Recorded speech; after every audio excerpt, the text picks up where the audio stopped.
그리고 맞습니다. 아까 그 편향된 독서 얘기가 나왔을 때 떠오른 건데, 편향된 독서가 전 두 가지 종류가 있는 것 같아요.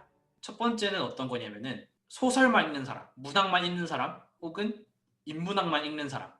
음, 정말 원하는 좋아하는 장르만 읽는 거예요. 혹은 경영 경제만 읽는다거나 심리책만 맞습니다. 읽는다거나 그런 사람들이 사실 내공은 있거든요. 그것만 읽다 보니까 빠삭하게 알아요. 그 분야에 대해서. 음, 근데 이 문제가 뭐냐면은 분명 그런 심리학에서 얘기하는 것들이 대부분 당연히 저명 학자들이 썼으니까 맞는 거겠지만 다른 음, 학문의 관점에서 봤을 때 틀린 것들도 혹은 다르게 보는 것들이 분명히 존재한단 말이에요. 그렇죠. 뭐 예를 들어서 저 같은 경우는 사실 경제학 초기에 공부할 때 어떤 게 있었냐면은 가격이 올라가면은 당연히 수요가 줄어든다. 이게 그냥 너무 네, 당연한 거예요. 경제학으로 바라보면은. 근데 네네네. 심리학적으로 보면은 그렇지 않은 경우도 분명 있잖아요. 우리 뭐 흔히 배불련 효과도 아, 있고, 네네. 예, 배불리 효과 같은 경우는 명품은 오히려 비싼데 사람들이 많이 사려고 하니까. 그렇죠. 방금 저희가 얘기하면서 동시에 배불리 효과가 나왔잖아요. 네네. 그걸 보면서 확실히 그거 책 제목이 뭐였죠? 베블린의 아, 그 뭐요? 예, 사회계급론 뭐 말인가? 그런 거였던 걸로 잘 검색하고 해봐야겠네요. 유한계급론이었던 것 같아요. 예, 이거를 종경이 읽어보셨고 저도 읽어봤으니까 사실 그렇죠. 아, 얘기하지 유한계급론 않아도 맞아. 예, 되는 맞아. 거잖아요. 요런 거 맞습니다. 매력 있죠. 이게 사실 어떤 별거 아니지만 우리 인간이라는 게 그 공통점 하나만 있어도 되게 친근해지잖아요. 네. 저는 방금 종경님이 그 책을 읽었다라는 사실 하나만으로 더 가까워진 이미 뭐 읽었을 거라고 예상을 하고 있었지만 예, 이런 게 있고요. 다시 이제 돌아가면은 그런 편향된 시각을 갖는 이유 중에 첫 번째 하나는 자기가 원하는 장르만 본다. 음, 이고 그리고 다양한 책을 읽는 사람들이 있는데 그 중에서 편향된 사람을 제가 종종 만나보긴 했거든요. 네, 어떤 맞습니다. 경우냐면요. 저도, 예, 다양한 장르를 읽는데 그 장르 중에서 자기한테 맞는 것만 읽는 거예요. 뭐 예를 아, 들어서 정치적으로 진보 성향인 사람인데 정치 서적을 보면 다 진보 성향만 읽어요. 유시빈이나 그렇죠. 진중권 이런 쪽으로. 그리고 그렇죠. 경제학을 읽으면 또 경제학에서 진보적인 성향만 읽어요. 음, 뭐 그리고 그런 식으로 바라보니까 나름 자기는 다양하게 책을 읽는다고 보는데 사실 세상의 딱 절반만 보고 있는 거죠.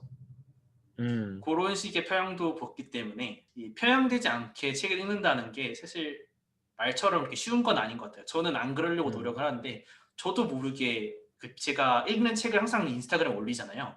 한번 쭉 네네. 훑어보면은 누가 보면 내가 이런 성향의 사람이겠다라고 착각할 수 있을 정도로 그런 음, 경향성이 좀 나오더라고요. 어쩔 수 없이. 맞습니다. 예. 근데 사람이라면은 그런 경향성 자체를 아예 없앨 수는 없을 것 같아요. 근데 이제 다만 한쪽만 보려고 안 하는 노력을 할 수가 있으려면은 이제 독서를 좀 해야 된다라는 맞습니다. 거고 이게 변호사의 장점 중에 하나가 이건 있어요. 예를 들면 그 보통 이제 약자 대 강자 프레임으로 뭔가 생각을 할 때가 많거든요. 사람이라는 게.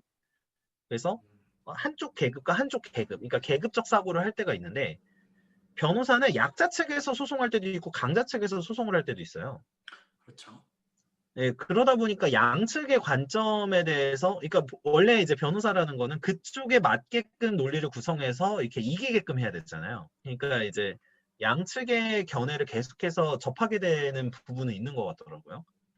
그래서 이런 부분은 좀 장점일 수도 있겠다. 직업의 장점일 수도 있겠다. 이런 생각이 들고는 했었어요. 이게 싸우는 구조에서는 한쪽에서만 원래 서게 돼 있는데 변호사는 한쪽과 다른 한쪽에 계속해서 설 가능성이 높은 상황이랄까? 네, 이런 경우가 좀 있죠. 독서도 양측을 한 번씩 이렇게 경험해보는 거가 좋지 않을까? 이렇게 생각을 한번 해보는 거죠. 네. 맞습니다. 두 번째는 뭐 공부를 잘할 수 있다 뭐 이런 거 아닐까요? 맞습니다. 요거 농담이 아니고 정말 책 많이 네. 읽는 사람들은 알겠지만 수능에 나오는 지문들이 다는 아니죠. 비문학 같은 경우는 아니면 철학 쪽에 인용되는 글을 보면은 다 유명한 책들이잖아요. 네, 맞아요. 네. 그래서 책 많이 읽는 사람이면 사실 수능에 나오는 지문들 한두 번씩은 다 읽어본 거라는 경험을 해본 적 있을 것 같아요. 맞아요. 이거 또 나오네. 이런 경우 굉장히 많으실 거예요. 아마 책 많이 읽으신 분들은. 혹은 뭐 기시감이 느껴진다거나 이거 어디서 본 것 같은데? 이 음. 정도? 그런 게 근데 있을 것 그 같고. 기시감이 든다는 것 자체만으로도 문제에 대한 자신감이 엄청 상승하잖아요. 맞습니다. 그리고 이제 훨씬 더 그 글이 한 번쯤 읽어봤던 지식과 관련된 거면은 훨씬 잘 읽히고. 그리고 이거는 제가 실제로 고등학생 때 공부했던 방법인데 저는 야자가 3교시로 나눠지는 학교를 다녔었어요. 이제 1교시 네네. 야자, 2교시, 3교시 야자가 있는데 저는 1교시는 국어 하는 시간이었거든요. 저는 이제 음, 특정한 시험 기간이 아니고서는 그냥 책을 읽었어요. 제가 원하는 책들. 베르나르 베르베르라던가 아니면 네. 소설을 좀 많이 읽었던 것 같은 당시에는 그냥 그 책을 읽었는데 그 책을 당당하게 읽을 수 있었던 그런 논리적 근거, 자신감이 뭐였냐면은 제가 제일 좋아하는 친구, 당시 제게 베프가 책을 엄청 좋아하는 친구였어요. 그 친구도. 그 음, 친구가 저보다 책을 한 3배 정도 빨리 읽거든요. 독해 속도가 그렇게 네네. 빠른 거예요. 속독을 하는 친구인데 그냥 국어 지문으로 생각해 볼게요. 수능 국어 지문이면은 전 한 번 읽고 풀 때 그 친구 3번 풀 수 있는 거잖아요. 읽는 네, 그렇죠. 시간만으로 그냥 정량적으로 얘기를 하면은 음, 그러면은 3번 푸는 게 당연히 한 번 푸는 것보다 잘 풀겠죠. 그래가지고 그렇죠. 저는 그런 생각이 있었어요. 내가 계속 책을 읽고 연습을 하면은 당연히 속도가 빨라지니까 수능 지문을 잘 풀 수 있겠지라는 생각하에 책을 읽었는데 음, 그 항상 그 감독하신 선생님이 너는 왜 항상 책만 읽니라고 하면서 잔소리 아닌 잔소리를 했던 기억이 나네요. 음, 맞습니다. 저도 비슷한 경험이 있었는데, 이제, 확실히 책 읽는 속도가 점점 빨라지면은 단위 시간당 공부할 수 있는 양이 늘어나요. 맞습니다. 네, 그래서 사실 어떤 과목이든 잘할 가능성이 굉장히 높죠, 사실은. 음, 이게 뭐 수학 물리는 안 그러냐.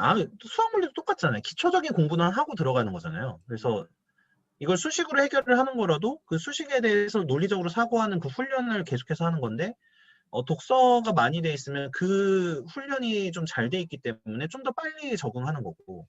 근데 그런 부분을 좀 부정할 수가 없을 것 같아요. 근데 다만 이제 우리나라는 이상하게 그 독서라고 하면은 보통 10대 때 이제 입시 준비할 땐 독서를 많이 하고 음, 이제 20대 때 들어가서 독서를 안 하게 되는데 이게 이제 독서에서 문제점이 우리나라는 아무래도 그 목적론적 독서라고 해야 되나? 어떤 음, 지향점이 있는 독서만 해요. 그러니까 뭐 예를 들면 시험 성적이 좋아지기 위한 독서, 논술을 준비하기 위한 독서. 네, 이러다 보니까 사실은 원래는 저희가 이제 사실 장점으로 말하려고 했던 게 독서라는 건 인생에 대해서 성찰하고 능력적인 거나 뭐 지혜를 이제 쌓게 해주는 그런 독서를 해야 되는데 항상 그 목표 지향적 독서만 하다 보니까 독서를 제대로 안 하는 경우가 되게 많은 것 같은 거죠. 좀 그 부분이 아쉬울 때가 있죠. 네, 생각해 보면은 저도 최근에 읽는 책들 중에서 목적이 있는 것도 있어요. 뭐 경제학 그쵸. 관련해서 궁금했던 거, 네, 아니면 누가 추천해 줬으니까 뭐 그거에 대해서 한번 알고 싶어서 하는 것도 있는데 사실 책을 읽는다는 행위 자체는 이제 와서 좀 자연스럽게 된 거지만 저는 시간이 나오면 책을 읽는다가 디폴트 값이거든요. 그렇죠. 시간이 나오면 핸드폰을 본다라는 것처럼 핸드폰 보는 시간만큼만 책을 보자라는 이제 마인드로 책을 읽고 있는데 맞습니다. 책을 읽는 게 뭐 사실 대단한 건 아니잖아요. 뭐 대단한 것처럼 얘기를 하고 있었지만 그 음, 대단한 게 아니니까 자연스럽게 할 수 있는 건데 그 한국에서 책을 읽는다라고 하면 되게 큰 결심이 필요한 것 같아요. 그렇죠. 옛날에 그 체인지 그라운드인가요? 그 이제 네네. 책 관련해서 되게 좋은 컨텐츠들을 만들어줬던 이제 사람들이 있었던 것 같은데 거기서 빡독이라는 컨텐츠를 한 것 같아요. 지금 갑자기 생각나서 얘기를 해보면은 그 사람들이 이제 얘기했던 것 중에 한국에선 책을 되게 나눠서 오랫동안 이제 질질 끌면서 읽는 이런 이미지가 박혀 있는데 사실 책을 한 자리에 앉아서 끝까지 볼 수도 있잖아요. 그렇죠. 네. 물론 이제 집중력도 문제가 있고 한 책을 앉아서 볼 여유가 없을 수도 있겠지만 사실 얇은 책 같은 경우는 한두 시간이면 읽을 수 있으니까 한국 내에서 국내에서 책 읽기라는 거는 굉장히 어렵고 한 번에 읽을 수 없고 굉장히 많은 노력과 시간이 들어가는 걸로 이제 프레임이 씌어져 있어서 오히려 네네. 독서가 없는 게 아닌가 싶기도 합니다. 맞습니다. 근데 저 같은 경우는 독서법이 이제 여러 권을 동시에 읽는 스타일이거든요. 아 저도 그래서, 그렇습니다. 예. 그래서 여러 가지 책을 이제 여러 분야를 하면서 동시에 읽는데, 이제, 그러니까 그거죠. 정말 습관적으로 그냥, 저도 습관적인 독서죠. 그냥 일단은 책을 펴요. 그리고 뭐 음. 지하철에 탔다 그러면 책을 피고, 뭐 전자책을 보고, 뭐 이런 식으로 하게 되거든요. 근데 아, 네. 대부분은 이제 다들 이제 유튜브를 보고 계시죠. 사실 음. 저희도 유튜브에 올리고 있습니다만, 그래서 사실은 이 독서라는 거가 어떤 생활 습관적으로 변화하게 되면은 그 개인의 능력적인 면, 자기 개발적인 면, 뭐 그게 공부가 될 수도 있고 여러 가지 업무적인 거가 될 수도 있는데 이 부분에 대해서 계속해서 긍정적인 영향을 주는 것 같아요. 음. 말씀하신 것처럼 제가 요즘에 종이책을 많이 못 읽고 있긴 한데 비용도 비용이고 무거워서 그런 것도 있는데 한동안 핸드폰 중독처럼 책 중독이 된 적이 있었어요. 약간 헐ță 네네네. 중독이라고 하죠. 이게 네. 핸드폰 중독이랑 되게 똑같은 게 첫 번째로 우리 자기 전까지 핸드폰 보잖아요. 전 자기 네네. 전까지 책을 읽고 자야 되고 머리맡에 책이 없으면 불안했어요. 자기 전에. 일어나서 음. 가장 먼저 펼쳐보는 게 책인 거예요. 핸드폰을 검사하듯이. 그렇죠. 그리고 우리 외출할 때 핸드폰 항상 챙겨가야 되잖아요. 저는 네네. 가방에 책이 한 권씩 꼭 있어야 됐어요.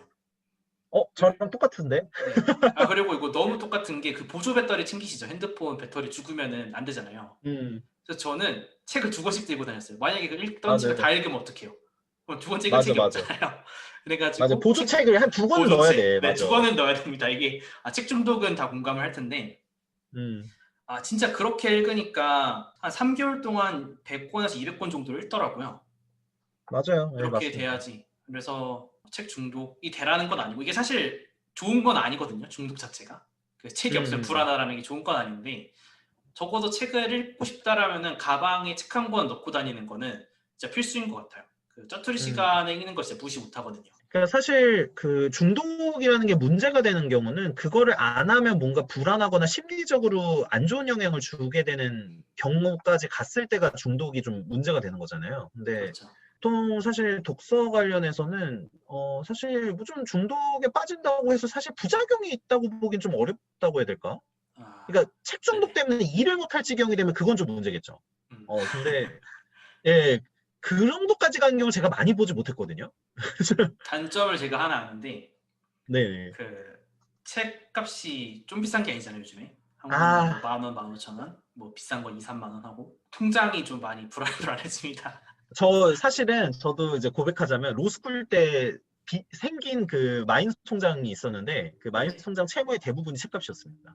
그러니까요. 이거 그래도 좀 기분 좋은 거는 그 플래티넘 회원 되잖아요. 골드 플래티넘 네네. 회원.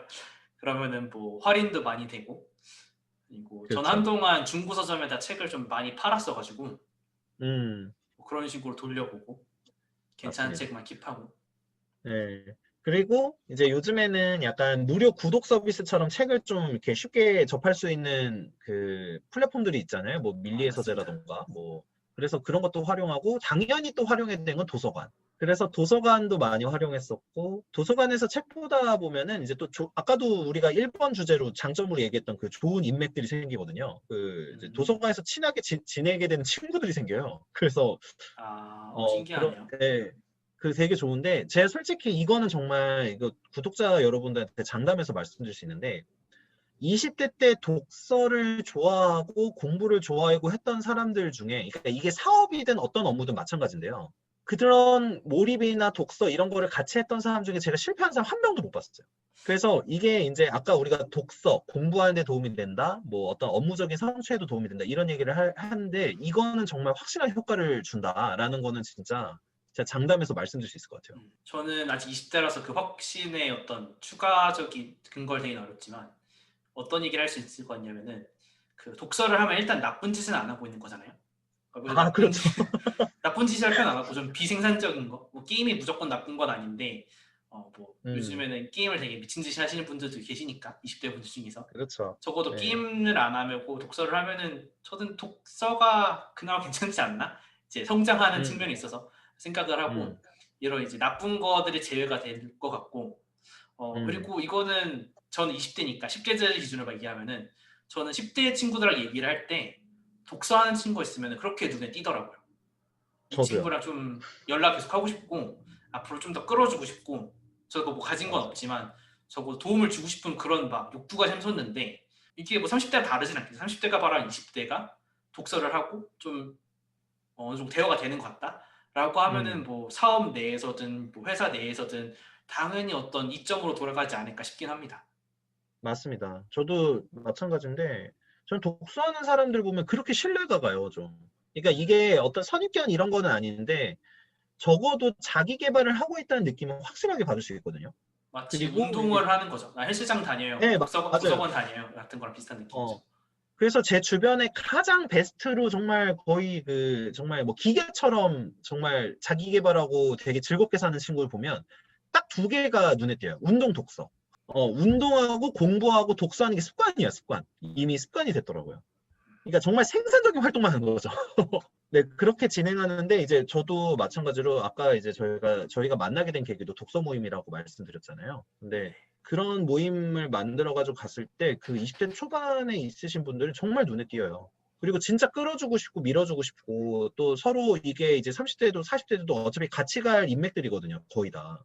맞습니다. 그러면 이제 서로 이게 뭔가 뭐 일도 도모해 볼 수 있고 여러 가지 좋은 일도 해볼 수 있고 이런 거기 때문에 저희가 이거 지금 르네상스적 인간들 하는 것처럼 그래서 이런 여러 가지 생각을 해보게 되는데 그래서 독서를 하면은 일단은 뭐 적어도 해는 없다. 맞습니다. 네, 해는 없다고는 확신할 수 있을 것 같아요. 해는 없다. 이게 백해무익의 반대죠. 뭐라고 해야 네, 되죠? 그쵸. 백인무해? 백인무해 이렇게 말해야 되나요? 네, 이렇게 해야 될까요? 그래서 이제 그런 부분들에 대해서는 진짜 장점이라고 할 수 있겠죠. 일단은 해가 안 된다는 것 자체가 뭐 무조건 이득이 된다는 거니까 음. 여러 가지 좋은 점이 있는 것 같습니다. 그리고 이거 독서 모임 얘기가 나와서 몇 가지 좀 추가해 보면은 제가 독서 모임을 좀 많이 했었거든요. 아마 네네. 동시에 많이 했을 때 한 7, 8개를 같이 했던 것 같아요. 그래가지고 독서 모임을 가보면은 말씀하신 것처럼 사실 20대가 그렇게 많지 않습니다. 대부분 3, 음, 40대? 근데 이게 어떤 것도 있는 거냐면은 뭐 20대가 독서를 안 한다기보다는 독서를 하려면 좀 삶에 여유가 있어야 되는 것 같아요. 기본적으로. 음, 어느 정도 그리고 말씀하신 것처럼 좀 질문이 생겨야 돼 질문이 있으니까 책을 찾아보게 되는 것 같거든요. 음. 뭐 그런 측면에서 말씀드리면 20대 분들 독서 모임 많이 가시면은 사랑받을 수 있다라는 거, 예쁨 받을 수 있다라는 거 아, 말씀드리고 정말 사랑받으실 수 있어요. 저희 모임에서도 20대 분들 굉장히 사랑받고 있습니다. 음, 그리고 이거 나온 김에 말 나온 김에 추가하면은 저희가 지금 독서 모임을 하나 만들려고 생각을 하고 있잖아요. 르네상스적 인간들 네네네. 독서 모임. 네. 그래서 요거를 듣고 얼마나 참여하실지 모르겠지만 아마 인스타그램이나 이제 블로그를 통해서 공고를 올릴 텐데 그 독서를 조금 본격적으로 해보고 싶으신 분들 있으면은 새해 맞이해서 한번 참여하시라는 짧은 음, 홍보 말을 올려봅니다. 네, 맞습니다. 아니면은 뭐 독서하면서 인맥 만들고 싶다 이렇게 생각하시는 분들도 오셔도 좋을 것 같아요. 맞습니다. 이게 이제 독서 모임의 본질이 훼손돼서는 안 되긴 하지만 일부 독서 모임에서 듣기로는 남녀 비중을 일부러 맞춘다. 아, 여자는 들어가기 쉽고 남자 좋은 들어가기 어려운데 좋은 메이팅의 장이죠. 네. 네. 사실 그렇잖아요. 요즘에 그 데이트 앱도 많긴 한데 여자친구, 남자친구 어디서 만났어? 라고 물어봤을 때 뭐 데이트에 틴더에서 만났으면 좀 그렇지만 독서 모임에서 만났어 라고 얘기하면은 좀 있어 보이잖아요. 그렇죠, 그렇죠. 그래서 한동안 이걸로 사업 아이템을 고민한 적도 있긴 했었습니다. 그러니까 저는 맞습니다. 아니고 제가 아는 그 사업하는 사람 중에 이런 식으로 가면 어때? 라는 얘기가 좀 나와서 그래서 어쨌든 뭐 공부하는 데도 도움되고 인맥 쌓는 데도 도움이 된다. 맞습니다. 여러 가지 저처럼 장점이 있죠. 변호사님하고 친구가 될 수 있다. 음, 좋습니다. 저 그리고 세 네네. 번째로 또 장점 하나 얘기 한번 해보고 싶은데 네네.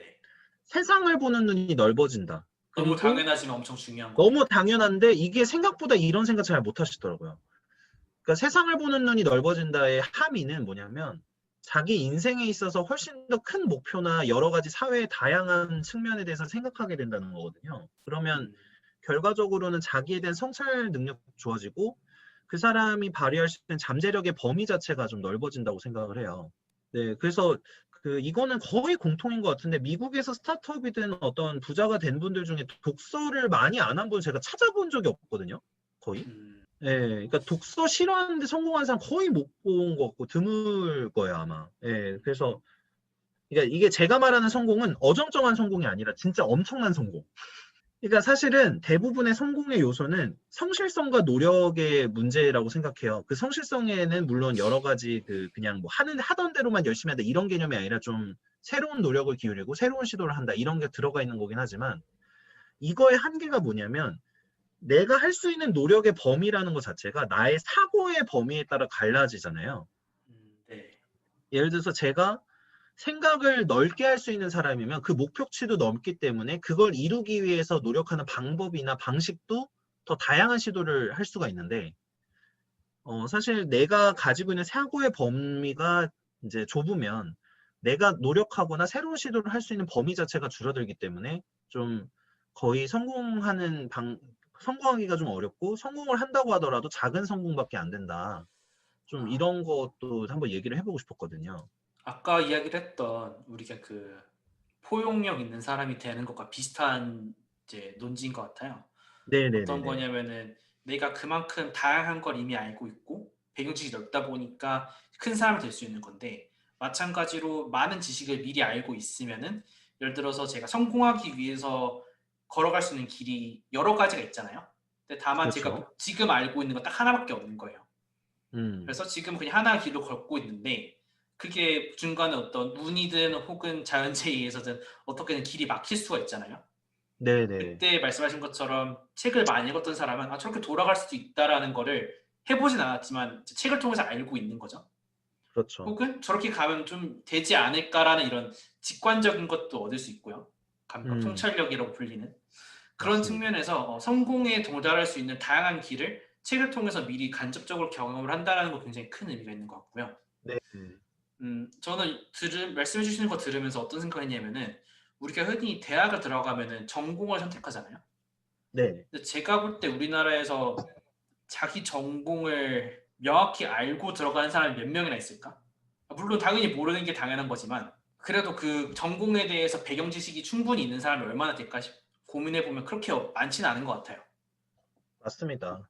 그래서 독서를 통해서 이제 어린 학생들한테 독서를 좀 저 많이 하라고 이야기를 하는 편인데 독서를 통해서 어느 정도 그런 진로 탐색에 대한 것도 도움을 받을 수 있지 않을까? 사실 이 맞습니다. 진로 탐색의 방법을 넓힌다라는 게 말씀하신 그 성공에 다가가는 길을 다각화한다는 것과 비슷한 얘기잖아요. 음, 그래서 그리고 리스크도 줄일 수 있고. 맞습니다.